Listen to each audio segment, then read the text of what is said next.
Hi, I'm Nicola Dunbar, the National Manager for Organisational Development at the Aged Care Quality and Safety Commission. This short video is part of a series that explains important information about the Serious Incident Response Scheme, or SIRS.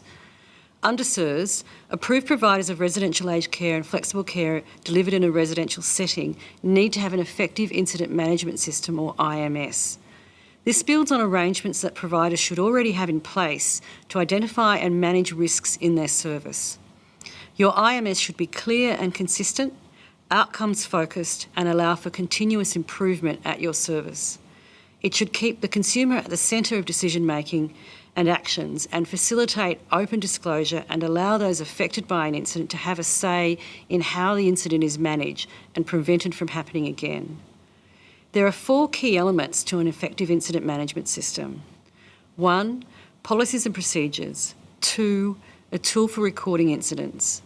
3, training for staff. And 4, governance frameworks. It's important for providers to get each of these elements right so that the IMS can deliver the greatest benefits for the people you are caring for. The way you put these elements in place is up to you and will depend on the nature of your service. Under SIRS, providers must have written policies that staff can follow to identify, manage and resolve incidents. These policies should help everybody to know their role and to understand what they must do when an incident occurs. The policy should set out clearly how incidents should be recorded, when and how to notify consumer representatives when incidents occur, how to make reports to the police and to the Commission, and how to support those affected by an incident. The second prerequisite for an IMS is a recording tool. The tool you use for recording the details of an incident is not prescribed under SIRS. Some providers will use risk and incident management software, others may use a spreadsheet or paper-based system.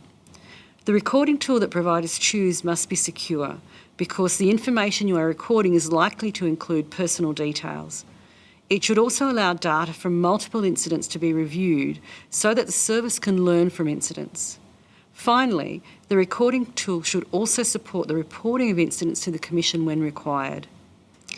It's a fairly obvious point to make, but no less important, that an incident management system won't be effective if staff don't know how to use it.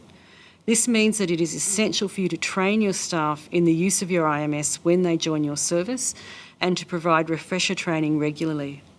Finally, you must look at your governance arrangements to ensure that there is accountability for the use of the IMS and that its operation is regularly reviewed.